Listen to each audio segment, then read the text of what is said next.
Hi, this is Corey Johnston, and today's lesson is going to take place in the 9th chapter of the book of Revelation. And the foundation for the chapter we're going to read really begins in the 8th verse of chapter 8, which reads, "And the 7 angels who held the 7 trumpets prepared themselves to sound." So that number 7 is often found in the book of Revelation. It's numerologically, symbolically significant of divinity, completion, and fullness. So oftentimes now there's 7 angels, and what they're doing is pre-sanctifying the earth in preparation for the second coming. This is what this book is all about. And these pre-sanctification processes, there's nothing pleasant about what these trumpets announce. But they are redemptive in value and remedial in nature when we understand it in the lens that these things must come to pass in order for the second coming to be so. The first plague we read of in verse 7 is reminiscent of the 7th plague of Egypt, of which we read of in Exodus 3:25. Hail and fire with the added ingredient of blood. So much of the writing of Revelation is heavily influenced and informed by the Old Testament. And 4 of the of the 6 that we read mimic the plagues that were sent to Egypt by Yahweh. These are sent by angels. So the second one is 8 and 9 is representative of the first plague of Egypt when a third of the sea became blood. Moses held his staff in the Nile River, and it instantly transformed into blood, and Pharaoh's magicians duplicated the miracle in a bowl of water, but it wasn't quite the same thing. But a third of the living creatures are going to die, as are a third of the trees that are burned up from the first plague. So that number, a third, that fraction, figures prolifically and predominantly throughout much of what we read here. And the third angel, third messenger, third sign, whatever, is just an amplification of the first. He poisons the water that had already been turned into blood into wormwood, and again it's going to kill many people because the wormwood is going to render that water poisonous. And then the fourth angel, of whom we read of in verse 12, mirrors the 9th plague of Egypt, and a third of the sun was struck, and a third of the moon, and a third of the stars, and a third of them were darkened. So the darkening was reminiscent of the 9th plague of Egypt, and the darkening of the moon also mimics Joel in some capacity. And then verse 13, we're just going to read before we read the chapter we're going to cover today. "And I looked," this is John speaking, "and I heard an eagle flying in mid-heavens, crying with a loud voice, woe to those dwelling upon the earth because of the remaining blast of the trumpets of the 3 messengers who were about to sound." So this eagle is pronouncing a triple woe on those who are living because they ain't seen nothing yet. What as terrible as the things which have just been unleashed in for the purpose of pre-sanctification are not going to be as painful as what comes after it. And so in Revelation 9, we read of the 5th and 6th, and part of the 6th trumpet, which really we read a hint or a preview of the 6th trumpet. We get the full story in chapters 10 and then 11 all the way up until verse 14. Then beginning in verse 14 is when we finally begin to read of the 7th seal. So the opening verse of the chapter we'll be covering today. "And the 5th angel sounded, and I saw a star from the heavens which had fallen to the earth, and the key to the pit of the deep was given to him." So this star is Satan. He's symbolically signified as a star in places such as Revelation 12, and his original name, Lucifer, translates as morning star. And the bottomless pit, or the pit of the deep, is not quite the same thing as hell or the lake of fire. It is a temporary prison where many demons are imprisoned right now. They're going to be unleashed in the end times to bring violence and havoc and ruin. But the important thing is that he is given the keys The keys to him don't belong to him. They were delegated and given to him. So he's given permission to unlock these imprisoned demons. And this is a picture and testimony of the sovereignty of Elohim, without whom the adversary cannot act outside of or against his permission. And he opened the pit of the deep, and smoke went out of the pit like the smoke of a great furnace, and the sun was darkened, and also the air, because of the smoke of the pit.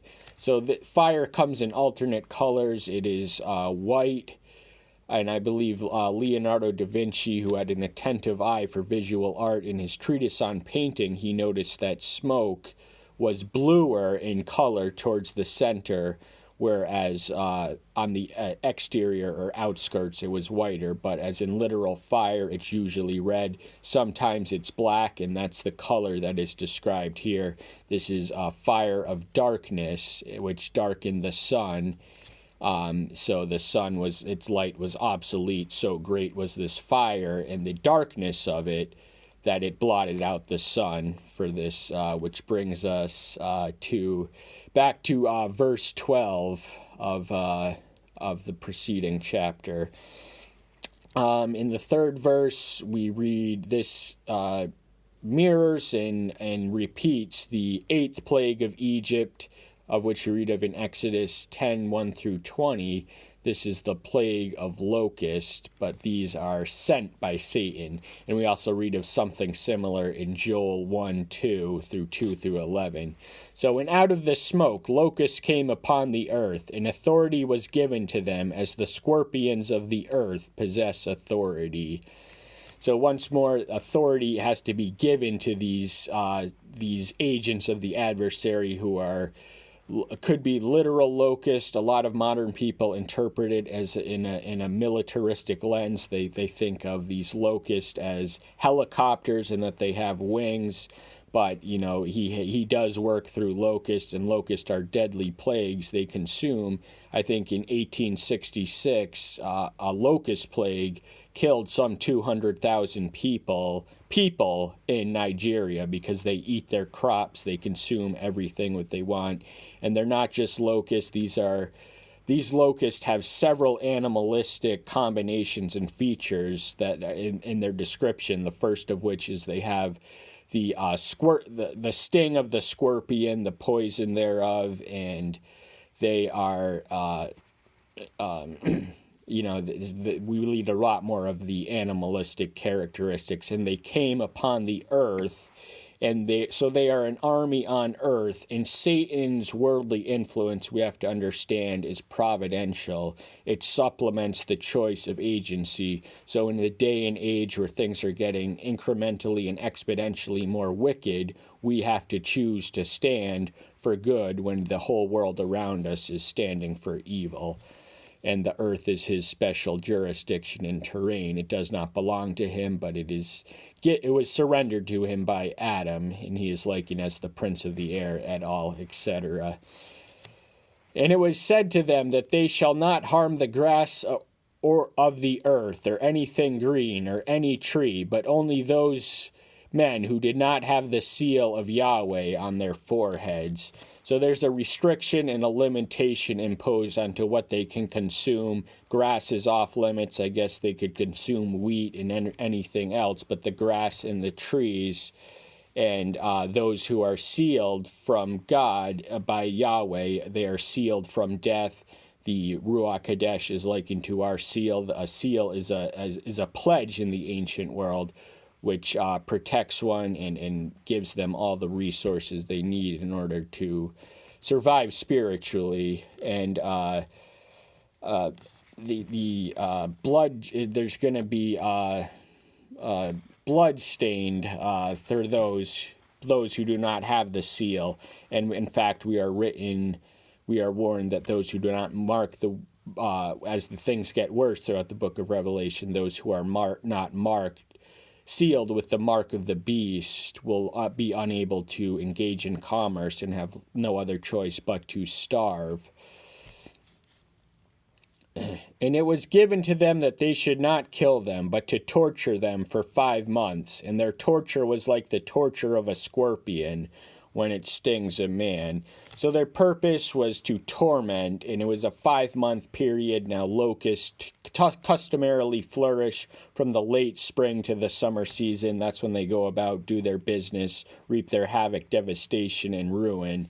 And the ones who, they are sealed from death, but they're not protected from torment, and torment is necessary because quality Christians are going to be made in the furnace of affliction, and a sting of the scorpion is certainly comparable to the sting of fire from the furnace of affliction. And in those days men shall seek death, and shall not find it, and they shall long to die, but death shall flee from them. So because the word men is not, there's not any detail or inference that he's speaking to the men who are sealed, but men in general, it means that people are going to look for death, that they're going to be trying to die, they're going to be begging for death, they're going to be plotting suicide, but it's going to escape them and they're going to elude them. So the world conditions in this moment in time are going to be so terrible, so devastating, and so unenviable that men will seek death and not find it. And they're going to chase death, but they're not going to be able to catch it. And the locusts looked like horses prepared for battle, and on their heads were crowns like golds, and their faces were like the faces of men. So once more, these are not ordinary locusts. They have animalistic features. They have horses that are prepared for battle, and they're wearing crowns, and their faces are the face like men, and we read they're actually androgynous, humanly speaking, in the next verse. And they had hair like women's hair, and their teeth were like lion's hair. So they have the faces of men, but hair like women, so there's something androgynous or ambiguous about their gender, but they're a combination and compilation of more than just the human species. They are locusts with lion's teeth, with horse-like features, and the sting of scorpion. So these are not your ordinary locusts. They are not locusts as we typically define them, describe them, or understand them to be. The locust is almost an understatement in this context. And they had breastplates like breastplates of irons, and the sound of their wings was like the sound of chariots of many horses running to battle. So they are arrayed in preparation for battle. Breastplates would have been protecting the heart. In Paul's 6th chapter to the Ephesians, we are instructed to cover our hearts with the breastplate of righteousness. These men have breastplates of iron, which is a more literal and physical term, and the sound of their wings. Now, locusts have wings, so too do helicopters, and the sound of many chariots. Of course, there are no chariots in modern warfare, but John both saw and heard this vision, so it could be, and we get a number of the extent of the army coming up soon. And they have tails like scorpions and stings, and in their tails is their authority to harm men for 5 months. So not a whole lot new here. They are locusts with the appetites of locust and the destructive intent, but they also have the sting of the scorpion, and their authority is delegated and given to them, but there's a limitation and duration on it for 5 months, and that is when the locusts typically flourish from late spring to summer. And they have over them a king of the angel of the pit of the deep, whose name in Hebrew is Abaddon, but in Greek he has the name Apollonion. So this solidifies our earlier statement that the star referenced in verse 1 was in fact Satan, And both those names in the Greek and the Hebrew translate as destroyer. So he is their boss, he is their general, he is their lead commander. They do what they do at his behest and on his behalf. And because he is a destroyer, his agents are angels of destruction, demons they're called. And demon worship, we're going to read, is going to be prolific at this historical juncture. And and the first woe is past. See, 2 woes are still coming after this. So this marks the end of the first woe, the 5th trumpet, and the 6th one, as we explained, goes all the way until the 11th chapter. We're actually going to save time and split this lesson in half and save the remaining verses 13 through 21 for a separate lesson, just because that's, we run the risk of not being able to fit in all 21 verses in 30 minutes if we're going a little under 16 minutes at this pace. So that's all the time we have for today. Thank you so much. I'm so glad you're here. Stay tuned until next time. I'll see you then. Bye-bye.